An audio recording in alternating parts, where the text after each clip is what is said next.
poder de Milei fue como una especie, obviamente, de terremoto político. Eso es una evidencia porque no se esperaba, eh, no se esperaban algunas cosas que pasaron. Creo que algunas sí.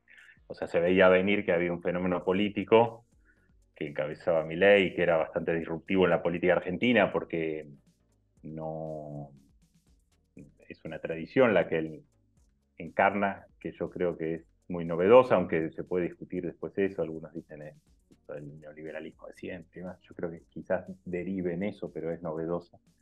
Y después podemos hablar un poco de esta tradición anarcocapitalista o libertaria de extrema derecha, de dónde sale y demás, pero básicamente es un producto importado de Estados Unidos y de algo que en Estados Unidos es marginal, no es que en Estados Unidos es una fuerza fuerte. Entonces eso era novedoso ideológicamente, se esperaba quizás que tuviera un buen resultado, bueno, lo que sabemos, 20%, que estuviera ahí, pero no que quedara individualmente por encima de todo el Juntos por el Cambio.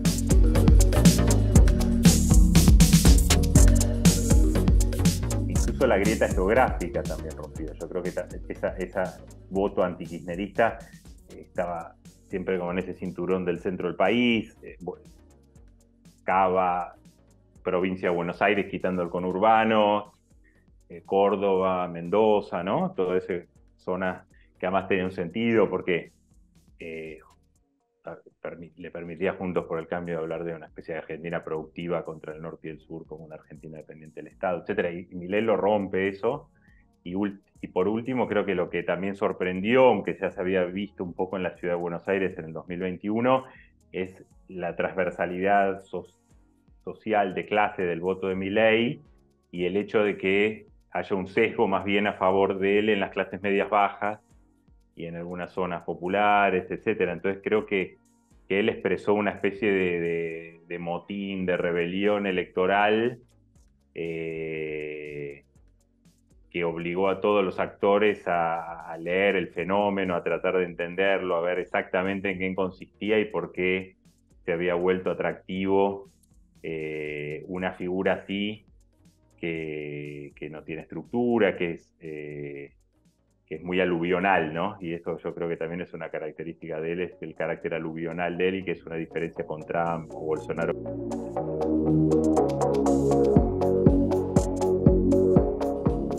En los sectores populares o de clases medias bajas hay una ambigüedad bastante estructurante de una cierta necesidad del Estado, pero también un rechazo al Estado, ¿no?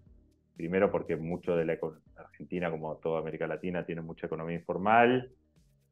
Segundo, porque el Estado a veces se plantea así, pero el Estado para esos sectores muchas veces funciona muy mal, la salud, todo lo que implica su vínculo con el Estado, la seguridad, etcétera.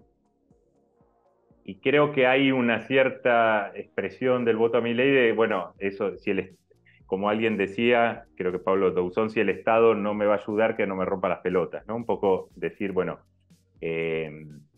ahí hay ambigüedades y siempre están los que quieren determinar si el que vota a Milei quiere la salud pública, y sí, obviamente que hay contradicciones y tensiones como hay siempre en el voto.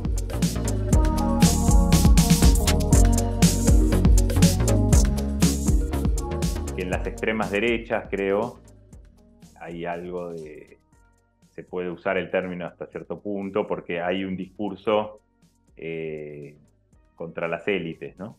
Yo creo que es una característica de las extremas derechas esta respecto a las viejas derechas. Creo que Milei quizás aspira a ser un líder populista, aunque el término es siempre complicado, porque a la vez estas derechas muchas veces usan el término de manera despectiva, ¿no?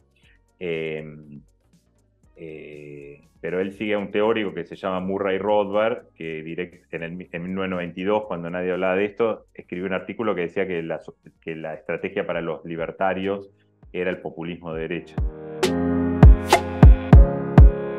Antisistema yo creo que es en el sentido que cuestiona un cierto statu quo, ¿no? Anti-statu quo, podríamos decir, ¿no? O sea, cuestiona un sistema político tal como está estructurado. En teoría cuestiona incluso a los empresarios tal como funcionan hoy. Él habla de los empresarios